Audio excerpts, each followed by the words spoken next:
all white, looking nice. Okay, come through. I don't know if Ryan Garcia is taking the fight serious or not. It's April 20th, 2024. The air thick with tension as two of the sport's brightest stars prepare to collide. Ryan Garcia, the knockout king, with lightning-fast fists and a magnetic following, steps into the spotlight. Known for his explosive power and flashy flair, he spent years dazzling fans and silencing critics. Across the ring, Devin Haney, undefeated, undisputed, renowned for technical precision and calm control. Devin brings steady composure to Ryan's chaos. Stop you're up your voice. What do you do? I drink and I smoke, and so has the majority of this room. For months, tensions rose as Ryan's wild antics fueled the fire while Devin stayed calm. Our hard work will pay off, and we getting this guy out of boxing. He's clown him and his family. Now it's all led to this. A high-stakes clash where confidence meets chaos. This one is personal. A man that's been drinking every single day, partying with girls every single day, and then when the PD situation came out, that's when I was like, that makes sense. It's an inside job. Victor Conte literally helped create VADA. Look it up. But what happened after the fight? No one could have predicted how this feud would spiral into chaos. This is the soft I've ever seen in my life. Welcome back to Fight Story. Like I said, this whole thing has cost me, and he must pay for that.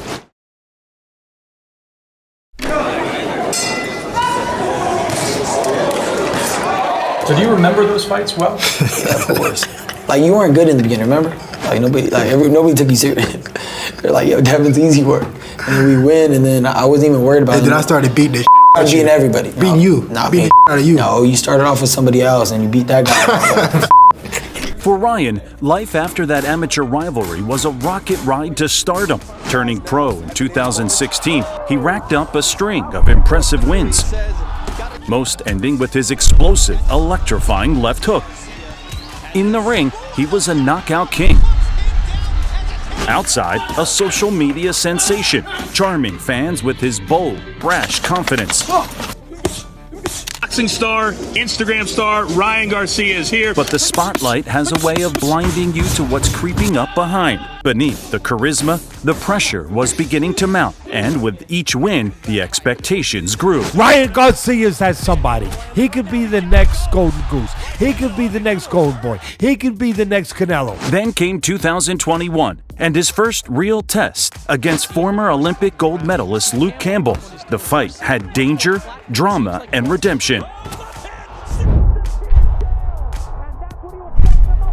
Ryan was floored hard in the second round, but stormed back with a vicious seventh-round knockout. That win didn't just solidify his status as a live contender, it made him a superstar. But the pressure of fame began to take its toll. After the Campbell fight, Ryan took a year off to focus on his mental health, addressing his struggles openly and honestly. My mind was just like, I'm losing it. Something happened to me. I don't know what happened. And I couldn't settle myself down, no matter how hard I tried. Critics doubted he'd return the same, but Ryan's comeback was a testament to his tenacity. He came back like a warrior, ready to face the world again. Why is that fight against Tank Davis so important to you? Because that's going to give me the respect I deserve. Why was this fight important enough to you to make those concessions? It's just a big fight that the fans wanted. I was tired of seeing boxing and not making those fights happen, so I willed this into existence and accepted whatever they wanted. The stakes were sky high. Ryan agreed to a risky and restrictive rehydration clause just to make the fight happen, proving he wasn't just chasing glory. He was giving fans the showdowns they craved. So it was close. You see how I'm not even worried about it. Not even worried about it. So why'd you weight drain me? Why'd you weight drain me? Ryan looked drained, a shadow of his former self. Desperate for a quick finish, he charged recklessly, hunting for the knockout in the early rounds.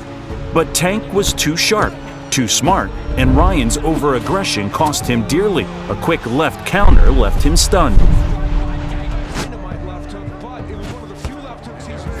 Ryan fought with everything he had, but by the seventh round, he was back on the canvas, undone by Tank's unforgiving ring IQ and brutal power.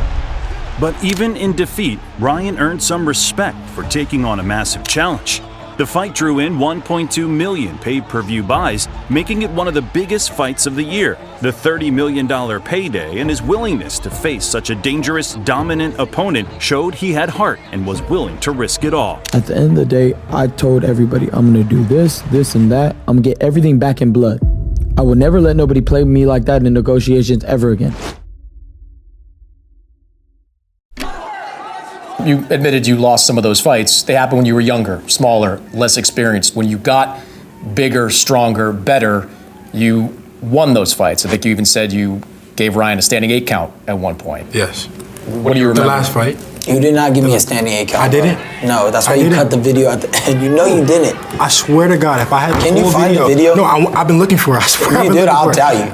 I'll show you. Guided by his father, Bill Haney, Devin took an unconventional path, honing his skills in the gritty rings of Mexico. But Bill was more than a trainer. He was a shield and a strategist, ensuring Devin's rise was carefully maneuvered and meticulously planned. My whole career up to this point, I've just been betting on myself. My dad has played a huge role in that, just installing that in me. Devin's decision to sign with UK's Matchroom and DAZN ensured that the business side of his career was just as strategic as his fights. Every step was calculated, every move precisely timed. As Devin climbed the ranks, his precision and strategy saw him dominate nearly every opponent. He is a classical boxer.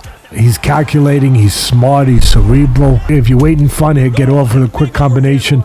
If you try to come in, he could take a step back and counter, create counter. But there was a moment that made fans question just how unshakable Devin was. Against veteran Jorge Linares, he dominated most of the fight until a late round shot left him wobbled. He recovered and won, but the sight of him stumbling exposed the chink in the armor no one expected. In 2022, Devin seized the opportunity to become the undisputed lightweight champion by challenging George Kambosos Jr. on hostile ground. This guy got caught by Linares with a good shot, and he held for 2 rounds. You did hold. Non-stop, he hugged him. Devin delivered a masterful performance, not just once, but twice on foreign soil. Those victories weren't just wins. They were defining declarations. You look at him and catch his eye, it's just pretty to see. He's got a flow to him. He puts sweet music to it. It's impressive. It's impressive. But there were whispers. Was Kambosos truly the toughest test? I never said you was old. I said you never said about my age? No, I said I'm the younger guy. I never said he was old. Ah, okay. Devin's biggest test came against Vasily Lomachenko, a crafty veteran. This was the fight that would cement his place among the elite. I will never lose to boy in my life. I don't care what nobody got to say. Listen, can't no boy beat me. Oh, I did say that actually. I did. On Twitter, yeah? I did say that one time, yeah. But I was just talking. You're not old. He's feeling himself. The bout was razor close. Some said Loma did enough to take away the win, but Devin's hand was raised. It was a win, but not entirely convincing. Devin showed he could outlast the craftiest challengers, but critics wondered if he could truly dominate them. This never knock out nobody. How you gonna knock me out? What are you talking about, Bill? Next, Devin stepped into the 140-pound division, facing reigning champ Regis Prograis for a chance at another world title in a new weight class. You a soft ass, bro. You soft ass, and it's not your hometown. We really didn't want to tell y'all, but he's really a bum. And on December the 9th, the world gonna see. He delivered a masterclass, putting on a clinical, commanding performance that left no room for debate. Ryan Garcia wants to fight against Devin Haney next. Don't have me talk to my boss. He gonna be resting. But if it's that pressing, I'm gonna go talk to him. And guess what? You'll have some news in the morning.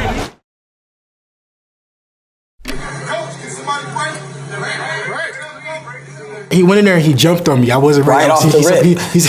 He surprised me that fight. I'm not gonna lie. So then after that, I've been woke. I remember that. I still remember that to this day. I said I'll never let him do that again. No, and then I tried to do it again. It didn't work. I was pissed. 2019. Oh, here we go. There you have it. You guys know your zone now. You know what we can do. We had great fights with amateurs, no doubt. He's a talented fighter, much respect. He got love for the game. I'm never a hater, I'm 25 years old. You gotta remember, the weight of the world sometimes feels like it's on my shoulders. I don't know how many people have been 25 years old and made $100 million in their life and can do whatever they want. The lead up to April 20th felt more like a circus than a standard match, with Ryan Garcia at the center of it all. Bro, how's training going? Amazing, bro. Looking good, training good. I'm laughing because that's what I like to hear, Ryan.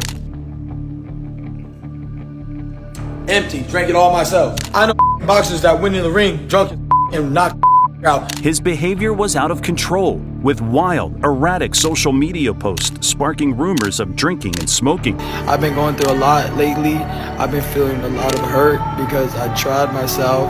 I tried my hardest to share all the love that he gave me, and I tried to help out the kids. Thank you, Jesus. Thank you, Jesus. Thank you, Jesus. Thank you, Jesus. Thank you, Jesus. I put my in your mouth. Ryan. Hey, pause, no Diddy. He's a clown. He's still drunk from last night. He don't take this serious, and I'm a student of the game. I'm a true professional. He didn't disrespected the sport, and if he just like Drago said, this ain't no game. I'm sending my son to go.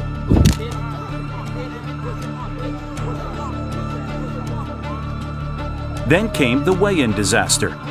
Ryan was 3 pounds over, nearly canceling the fight.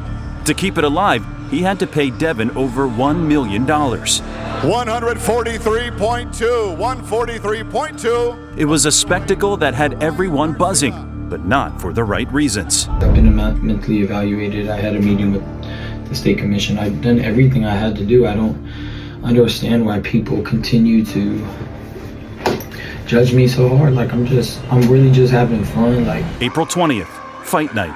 The Barclays Center in Brooklyn was electric, buzzing with breathless anticipation. The opening bell rang, and Ryan wasted no time. He charged at Devin with a ferocity that left everyone stunned, landing a sharp, stinging shot that sent Devin staggering. From that moment, Devin knew he was in for a brutal battle against his old rival. Devin tried to regain his composure, doing his best to steady the storm and find his rhythm. He fought his way back, sharp jabs and precise counters keeping him in the fight. But just when it seemed like he was clawing his way back, Ryan unleashed his thunderous left hook that sent Devin crashing to the canvas, the first time he had ever been knocked down. The Barclays Center exploded, but Devin got back up. That first knockdown shook Devin's confidence, cracking the calm facade he'd always maintained. He had no answer for Ryan's left hook, which came at him like a sledgehammer. But once again, he walked straight into a brutal blow. Devin hit the mat for the second time, yet he refused to stay down, rising battered but unbroken, a testament to his tenacity. Then, in round 11, Ryan found his perfect opening. With devastating precision, he unleashed another vicious left hook. Devin crumbled for the third time and the arena erupted. By round 12, Ryan knew the victory was his. Taunting and teasing, he danced around the ring, confident he had done enough. After 12 rounds of relentless warfare, the judges declared Ryan Garcia the winner. It was a triumph, but not without questions. Did Ryan fool the world with all of his previous antics? Come on, God, you really thought I was crazy? You done lost your whole mind. But the chaos didn't end there. Days later, a bombshell rocked the boxing world. Ryan Garcia tested positive for a banned substance. His victory was stripped away. The fight ruled a no contest, and Ryan was slapped with a 1-year suspension and a $1.1 million fine. What was supposed to be his triumphant night had turned into a stunning scandal. So Garcia denies the doping. What are your thoughts on the denial? I mean, of course. I mean, whoever got caught doping and admit it. I saw the video of you dancing in the bowling alley and all that, and you're getting a lot of shit for this. I see you getting a lot of hate. People are gonna troll. People are gonna, say what they're gonna say. The real people know. They're trying to say I'm a cheater, bro. I've never cheated in my life. I don't even cheat in video games. This is why I'm saying this is bull, bro. Do not believe the hype. They trying to set me up. Ryan denied everything, blaming it on contaminated supplements, but the damage was done. From his ex-wife filing a restraining order to being arrested after trashing a hotel room, Ryan's life seemed to be unraveling fast. But the biggest shock came when Ryan made a highly controversial racial outburst. igniting a wave of public backlash. Though he issued an apology, the stain on his image was impossible to erase. And as if the turmoil couldn't get any worse, Ryan revealed his mother had been diagnosed with cancer. I finally decided to get some help. I'm going to rehab, and in the next couple of months, you're going to see a change. For Devin, the loss was hard to swallow, but the aftermath was infuriating. I fought a guy who did everything wrong leading up to the fight. It me doing everything right. It's just hard to beat somebody when, you know, they doping. Refusing to let it slide, Devin hit back with lawsuits, accusing Ryan of fraud, battery, and unjust enrichment. We thankful to Devin Haney and stepping up and allowing us to do our job with Devin Haney Promotions and sue the entire outfit. This is the soft I've ever seen in my life. You will not take your L's. Ultimate, like, doesn't get much higher than this behavior. You fought the wrong game plan. You still got to keep that right hand at home, bro. It's bad for boxing. You understand when stuff like that happened, but the business didn't go the way that they wanted to go. You know, this could be a really pivotal moment for boxing, because if Devin Haney wins this case, I think it's going to really start to deter fighters, and that is definitely needed, from taking performance-enhancing drugs. Will Devin reclaim his honor and silence his critics? Or will Ryan rise from the ashes of scandal, determined to prove he can conquer the chaos and stand tall once more? One thing's for sure, this saga is far from over.